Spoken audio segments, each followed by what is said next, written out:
Welcome back to this collection of memories of wintertime back in the good old days.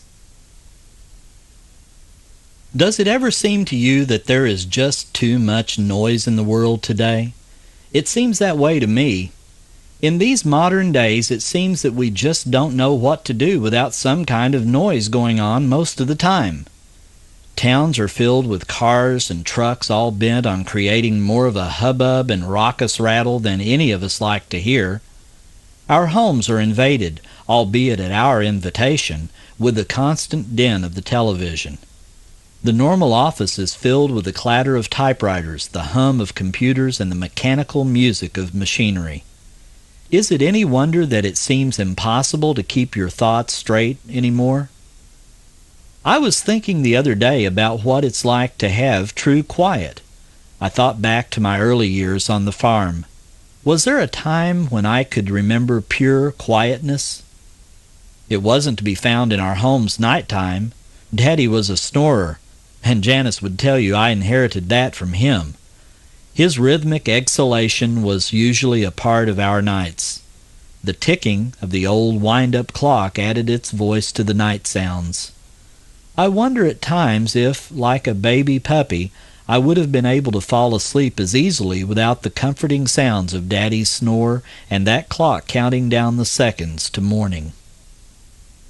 Quiet certainly wasn't to be found in the spring or summer. There was too much work to be done.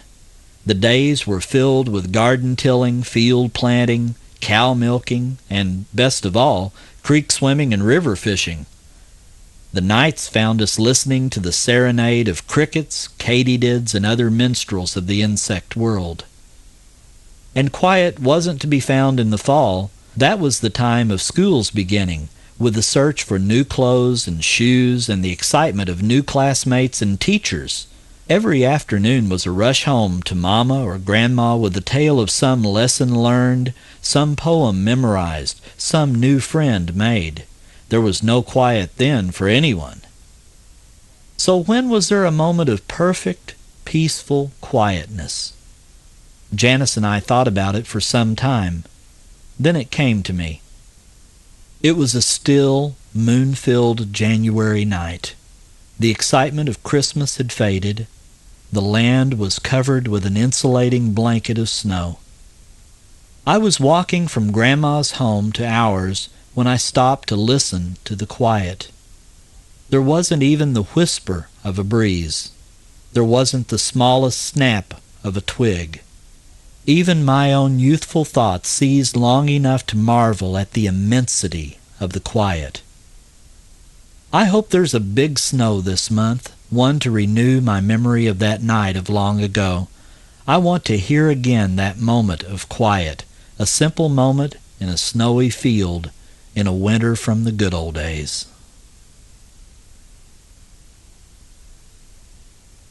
Dorothy Warner Trebilcock learned a lot about friendship one winter shortly before Christmas.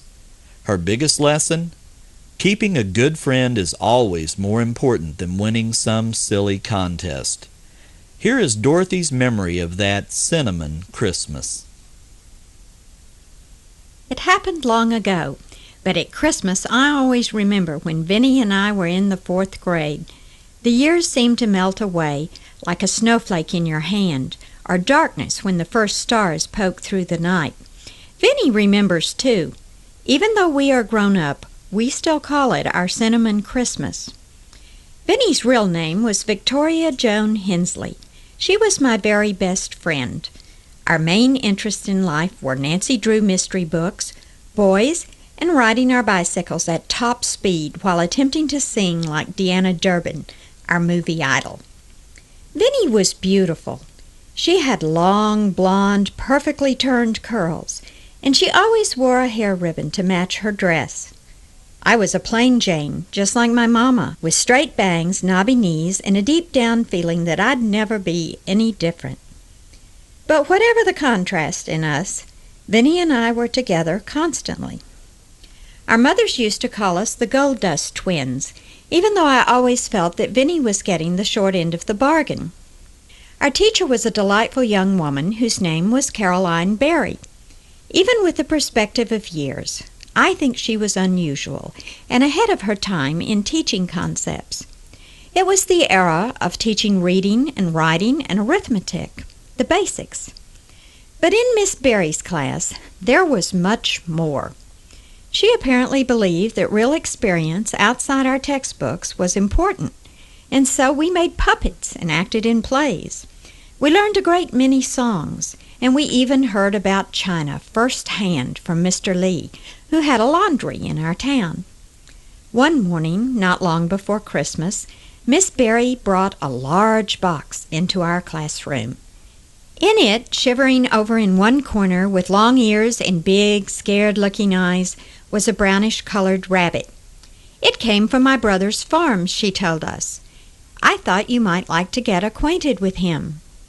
Would we? The little fellow became the immediate object of devoted attention of the entire class. Miss Barry posted a list so that we could sign up to provide fresh carrots, fresh water, clean papers to line the box, and even the latter item didn't lack for volunteer donations. Everyone loved the rabbit, and sometimes Miss Barry let him out of the box to hop around the room. He'd explore everything, sniffing and wiggling his nose, stopping at our desks for attention and a gentle pat. We could even pick him up if we wanted to. "What shall we call him?" Miss Barry asked. "He does have to have a name." Then she smiled her nice warm smile and said, "Tell you what, we'll have a contest, and the one who thinks of the best name will be the winner of a special prize." An excited murmur went through the classroom. Miss Barry's contests were always fun. It would be worth the effort to come up with a good name for the rabbit. Both Vinny and I were consumed with a desire to be the winner. We spent all one afternoon looking in the dictionary under biographical names. There were over 5,000, it said. But none of them seemed to fit a little brown rabbit. Then we consulted a small book called Naming Your Baby that my mother had tucked away back behind the cookbooks in our kitchen. But none of them seemed right either. We were allowed only one entry, and Miss Barry said that the prize would be a secret. No hints. "Well, I've got it, Jane," Vinny told me one afternoon during recess. "I'm just positive that the name I suggested will win the prize." "But you'd better hurry up," she said. "This is the very last day to hand in your suggestion." She brushed back her long curls casually, and I looked at her with envy. Not just because of the curls, but because she had thought of a name for the rabbit. "I can't think of anything," I told her. "As a matter of fact, I can't imagine any name for a rabbit except Bunny, or Peter Cottontail." We agreed that those were not the most likely possibilities to win the prize. "Just think," Vinny said thoughtfully, "what does his fur remind you of? Or his nose?" I shook my head. "Nothing, absolutely nothing," I said dismally. "I might just as well give up." "No, you can't do that," Vinny said firmly. "How about a color? Maybe you could think about the color of his fur, like cinnamon, maybe." Cinnamon. Why, of course. That was a wonderful suggestion. I tried not to let on and sort of shrugged off the idea, but that was it. I wrote the name very carefully on a piece of paper along with my name and handed it to Miss Barry. And I was the winner. Miss Barry announced it the next day. "From now on, our little friend will be called Cinnamon," she said. "Congratulations, Jane. I think you showed a lot of imagination in thinking of that name. He certainly is the color of cinnamon." Then Miss Barry presented me with the prize. It was a gold heart on a chain. Everyone clapped and congratulated me, and I smiled, but I didn't look at Vinny. She didn't wait to walk home with me that afternoon after school, and I knew that something didn't feel right, like when your shoes pinch a little, or when your coat sleeves are a bit too long. I felt uncomfortable about winning that contest, and of course I knew why. That night, after I finished The Mystery of the Treasure Boards, a book I had borrowed from Vinnie, I went over to her house to return the book. But I knew that wasn't the real reason. I wanted to see her, to tell her I was sorry, and that I intended to tell Miss Barry the truth. Vinnie came to the door, but she didn't smile. We stood there like strangers, and I felt awful. "I brought your book back," I said. "All right," she replied. "Thanks." She really didn't look at me, and I didn't blame her. "I'm sorry, Vinnie," I said finally, "about the contest. You should have won. Cinnamon was your idea." "It really doesn't matter, Jane," she said, "especially since it obviously meant so much to you to win." I deserved that, and I felt my face flush. "I'm going to tell Miss Barry about it tomorrow," I told her. "I'm going to tell her that you really won the contest." Then Vinnie smiled. "That's not necessary, Jane. I had already turned in my entry when I suggested that name to you. It was a good idea, but I'm silly to be miffed about it. Come on in. Let's have some root beer, and then I'll walk halfway home with you." But I did tell Miss Barry. Vinnie was there, and our teacher looked from one of us to the other and hugged us. "I'm glad you told me," she said. "I want Vinnie to have the necklace," I told her. "She really was the winner." "Well, it looks to me as though we have two winners," Miss Barry said. And the day before Christmas vacation, she asked us both to stay after school. She gave Vinnie a little gold heart on a chain, just like the one she had given me. "Now we really are the Gold Dust twins," we said. I don't know which one of us was most pleased, but I know that I still have the necklace in the bottom of my jewelry box. Vinnie has kept hers, too. It all happened a very long time ago, yet Vinnie and I remember that cinnamon Christmas. It was a time when two little girls learned that being friends was a great deal more important than winning a contest.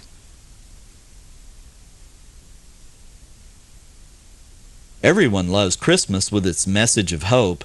Still, amid all the hubbub of the holiday, there are probably a lot of folks who are glad it only comes around one day out of the year. When Rudy Swisfurth's sons were small, he considered the aftermath of the Yuletide and penned a tongue-in-cheek parody of the night before Christmas.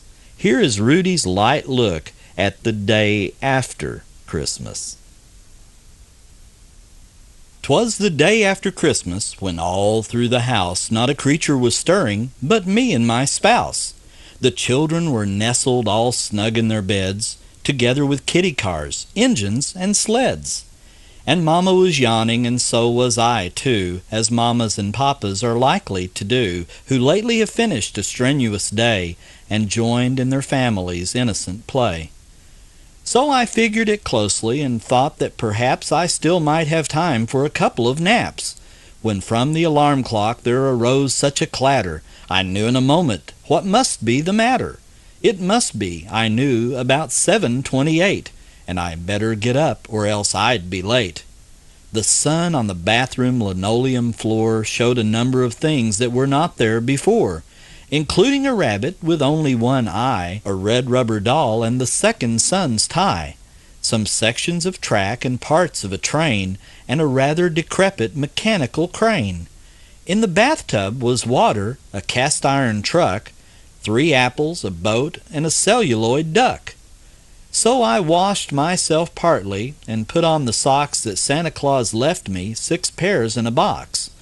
2 sizes too small, and I shudder to think what I'm going to do if they happen to shrink.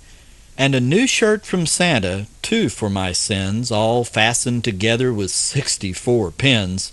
And so down to breakfast in what should appear but some skates on the stair, and I fell on my ear. So I sat on the stairs with the skates sitting under, and said, "Dash it, and darn it, and lightning and thunder," which I shouldn't have said, as I figured too late, but it's hard to keep calm when you sit on a skate. And so to my breakfast, with nothing to eat but fruitcake and raisins and cold turkey meat, and I didn't find out till I sat on the chair that someone had left a box of paints there.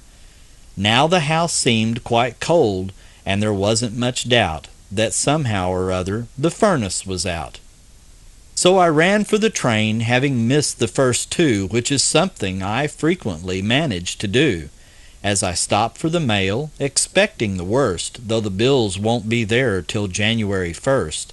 I found 9 more cards from friends I had missed when I made out last Monday my Christmas card list. 'Twas the day after Christmas, and all through the town the people were taking the mistletoe down. Where were the customers, merry and bright, all loaded with packages, heavy and light? Where was the merchandise? Where were the toys? Where were the shoppers, the girls, and the boys? So Christmas is over, with all its gay thrills, and little to show for it now but the bills. And it seems just too bad that the very next day there's work to be done in the usual way. So, brothers and sisters, let's all give a cheer that Christmas comes only but once in a year. And though I don't feel very merry or bright, Happy New Year to all, and to all a good night. It was winter, and Margaret Gratz was just beginning her teaching career. She was prepared to teach the classes, but there was one thing she lacked. She had to learn to deal with the winter chill in a one-room schoolhouse. Let's hear Margaret's story of getting started.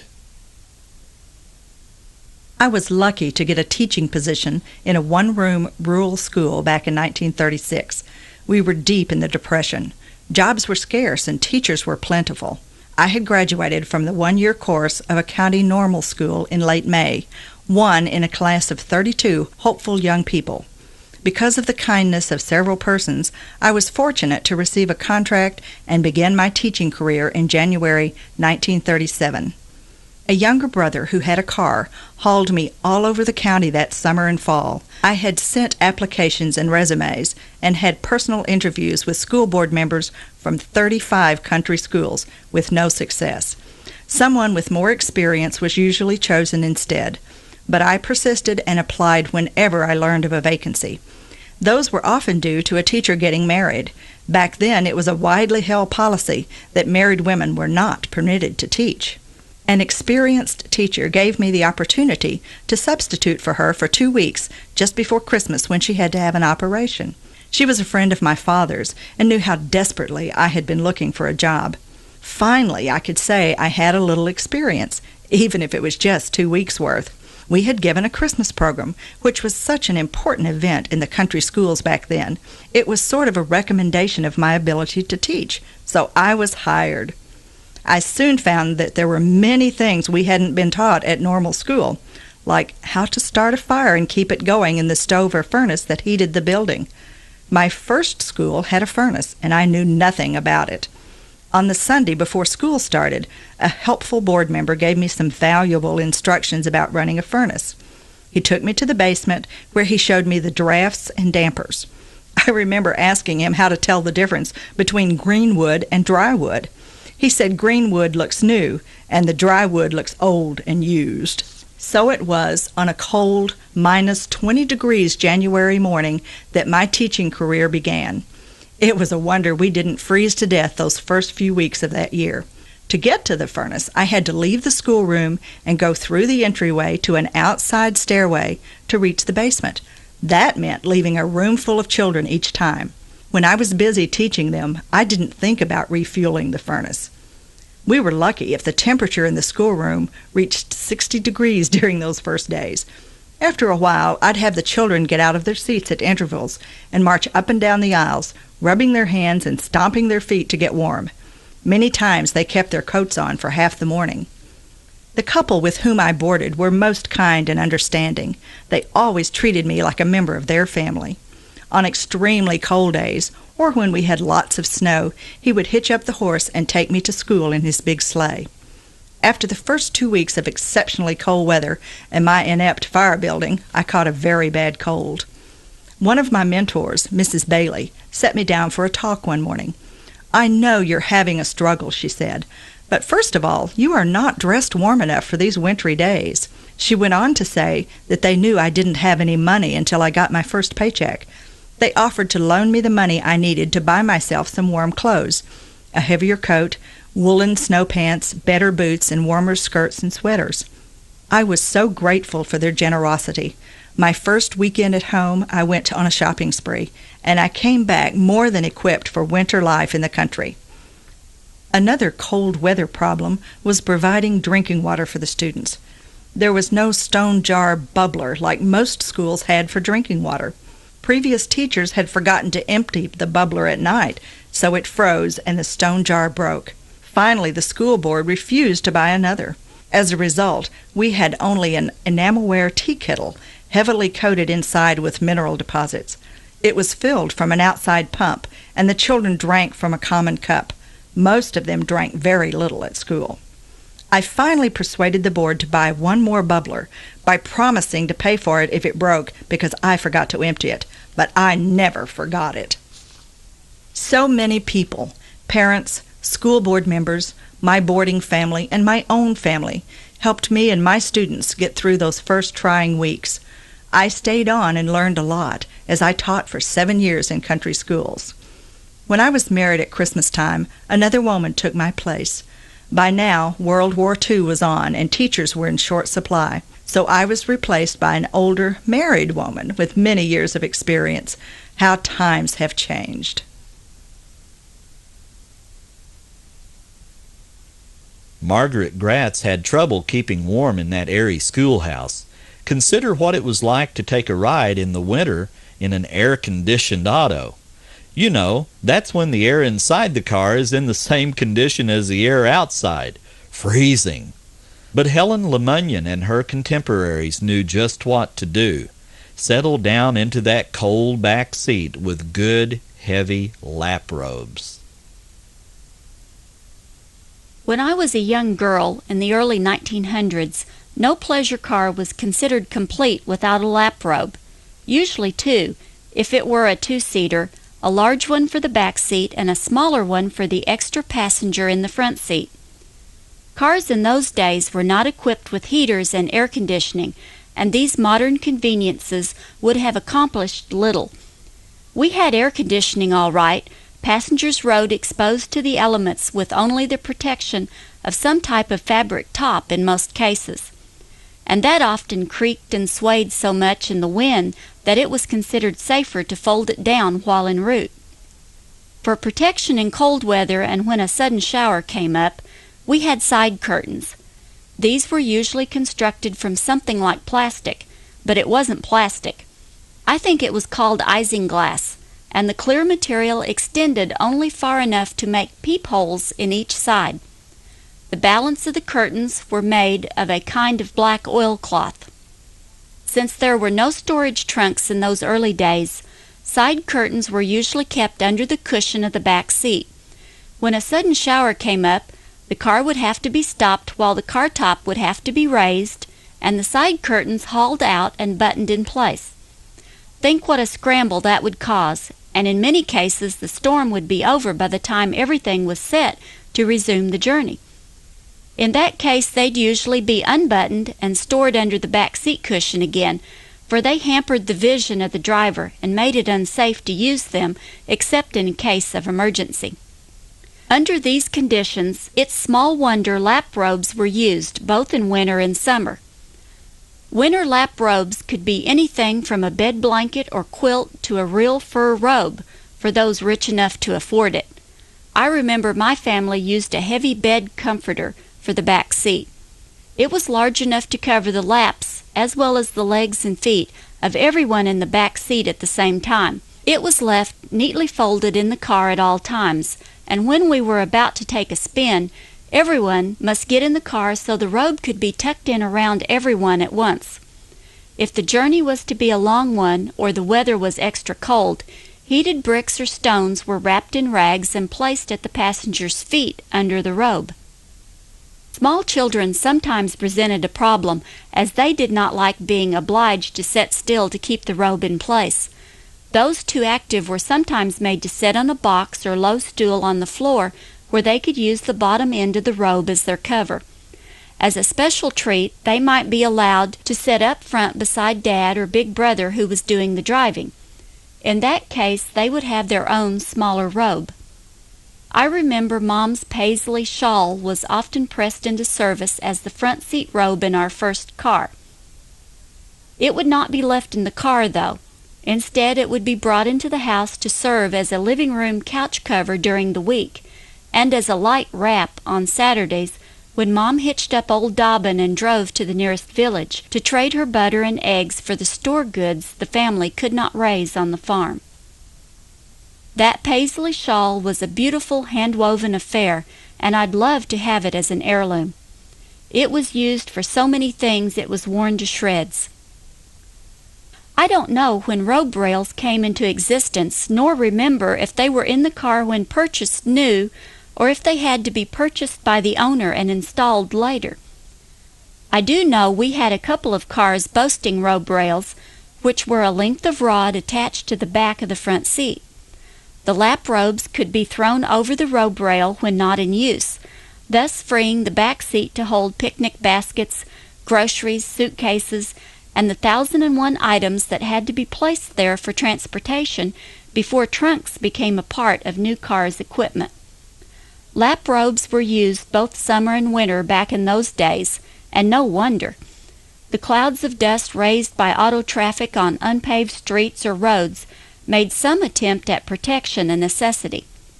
Summer lap robes were a much lighter weight material, though, usually being made from linen, which shed dust better, or from lightweight cotton material. Large protective hats or bonnets were also worn by the ladies, as well as scarves with which to wrap the neck and upper part of the body when out for an auto ride. Men usually wore straw hats and a long, lightweight coat called a duster. It's a lot nicer to have heaters and air conditioners in our modern cars, but those lap robes made a winter trip back in the good old days a much warmer experience.